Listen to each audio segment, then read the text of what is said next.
Kerjaanku banyak banget sih. Aku rasanya 24 jam nggak cukup ya. Astaga, aku udah scroll sosmed 2 jam. Pernah nggak sih kalian ngerasa kayak gitu? Sama, aku pun juga pernah ngerasain hal yang kayak gitu. Tapi ternyata setelah aku baca buku yang bakal aku bahas kali ini, aku jadi sadar kalau kayaknya bukan tentang kita yang kekurangan waktu, tapi kayaknya kita yang mau meluangkan waktu untuk hal-hal yang kayaknya kurang penting deh. Halo, selamat datang di Alkolia. Aku Ilma, dan di video kali ini aku akan mereview sebuah buku yang berjudul Make Time, karyanya Jack Knapp dan John Zerat. Dari judulnya mungkin kalian langsung berpikir kalau kayaknya ini buku tentang manajemen waktu deh. Dan yap, bener banget. Buku ini tentang manajemen waktu, tapi menariknya buku ini tuh nggak cuma ngajarin kita tentang gimana cara kita ngatur jadwal, tapi mereka juga pengen ngebantuin kita supaya kita bisa meluangkan waktu untuk hal-hal yang benar-benar penting untuk hidup kita. Misalnya kita ya ngerjain kerjaan, terus misalnya kita mau berolahraga, melakukan hobi kita, atau misalnya kita mau meluangkan waktu untuk orang-orang tersayang. Jack dan Jay-Z ini tuh mereka adalah seorang karyawan yang kerja di tech company, yaitu di Google. Dan mereka tuh kadang ngerasa sering kewalahan, sulit fokus juga untuk kerjain hal-hal yang benar-benar penting buat mereka. Bahkan ada momen salah satu dari mereka tuh lagi quality time sama anak mereka di malam hari, terus mereka ditegur karena mereka main HP. Dari pengalaman itulah akhirnya mereka bereksperimen dengan berbagai cara untuk bisa meluangkan waktu. Nah, yang kemudian hasilnya itu mereka rangkum dalam buku ini. Ada 2 istilah yang menurut mereka tuh kadang bisa mencuri waktu kita. Yang pertama adalah infinity pools, dan yang kedua adalah busy bandwagon. Infinity pools adalah segala sesuatu yang dirancang supaya kita tuh mengkonsumsinya terus tanpa akhir. Contohnya tuh kayak sosial media, YouTube Short, gitu ya, TikTok Short, atau misalnya Instagram Reels, dan ya lain sebagainya lah. Jadi semakin kita scrolling tuh ya nggak akan ada akhirnya gitu, akan semakin scroll dan seterusnya gitu sampai kita lupa waktu. Dan menariknya nih, karena mereka tuh bekerja di tech company dan juga di bagian produk, jadi mereka tuh paham betul kalau sebenarnya memang aplikasi itu tuh menciptakan supaya para penggunanya tuh akan kembali terus-menerus ke aplikasi tersebut. Kalau busy bandwagon ini sebenarnya adalah kondisi di mana kadang kita tuh ngerasa sibuk banget untuk balesin chat, balesin email, meeting back to back, atau misalnya ngeliatin notifikasi gitu. Rasanya sih kayak produktif gitu ya, tapi kadang belum tentu sebenarnya kita meluangkan hal-hal yang memang prioritas dan penting untuk kita di hari itu. Nah, framework Make Time ini sebenarnya pengen ngebantuin kita supaya kita bisa keluar dari 2 jebakan tadi itu. Frameworknya tuh ada 4 langkah. Yang pertama adalah highlight, yang kedua adalah laser, yang ketiga adalah energize, dan yang keempat adalah reflect. Mari kita bahas satu persatu. Jadi yang pertama adalah highlight. Highlight ini sebenarnya konsepnya adalah kita memilih dalam satu hari nih, kita memilih satu hal yang benar-benar pengen kita selesaiin atau pengen kita perhatiin banget hari itu. Bukan berarti dalam satu hari itu kita cuma nyelesain satu hal doang ya gitu, tapi paling enggak nih ada satu hal yang kalau misalnya kita benar-benar bisa menyelesaikan itu, ya memang itu hal yang prioritas buat kita dan rasanya kayak bermakna banget. Penulisnya ini juga kayak merekomendasikan beberapa pertanyaan pemantik yang bisa kalian pakai untuk nentuin highlight hari itu tuh apa. Yang pertama, kalian bisa tanyain kira-kira apa ya hal yang paling mendesak atau yang paling urgent yang harus kalian selesaiin hari itu juga. Atau misalnya kalian juga bisa nanyain apa ya satu hal yang kira-kira paling memuaskan nih kalau misalnya aku tuh bisa menyelesaikan hal itu. Terus yang ketiga, kalian bisa juga pakai pertanyaan apa ya kira-kira satu hal yang kalau aku nyelesain hal itu tuh akan membahagiakan banget buat aku di hari itu. Kalau yang pertanyaan ketiga tuh mungkin akan cocok kalau kalian pakai di weekend gitu ya. Kira-kira apa ya hal yang membahagiakan yang bisa aku lakukan di weekend supaya hariku membahagiakan gitu. Nah, untuk taktik yang bisa kalian coba di langkah highlight ini, yang pertama kalian bisa coba untuk nulis highlightnya di buku tulis. Penulisnya tuh percaya to-do list yang kita tulis biasanya persentase untuk dikerjakannya itu cukup tinggi gitu. Jadi memang highlight itu harus ditulis.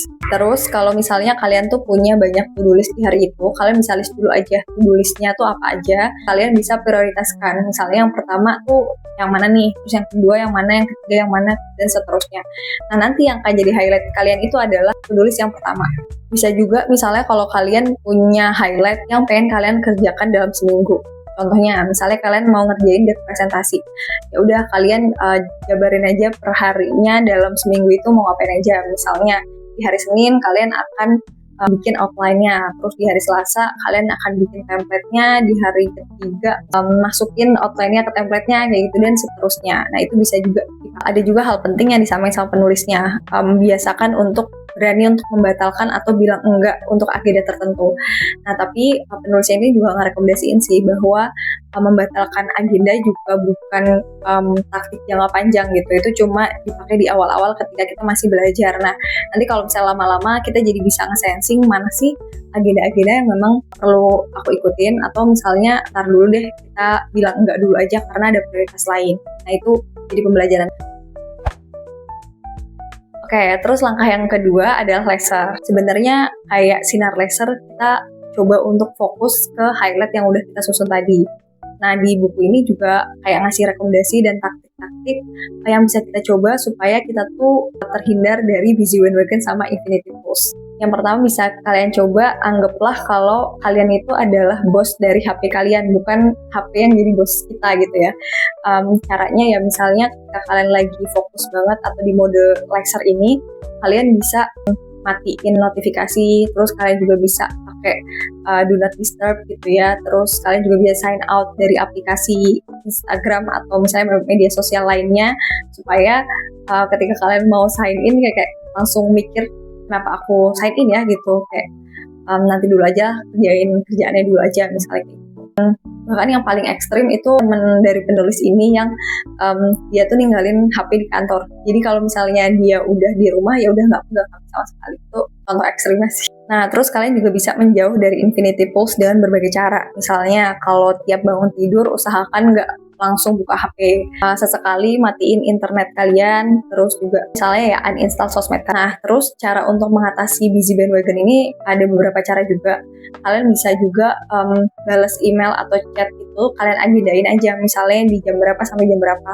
Atau kalau dari penulis ini sebenarnya mereka merekomendasiin kalau mau balas chat atau email bisa di ujung hari aja biar kalian fokus sama prioritas utama kalian dulu aja.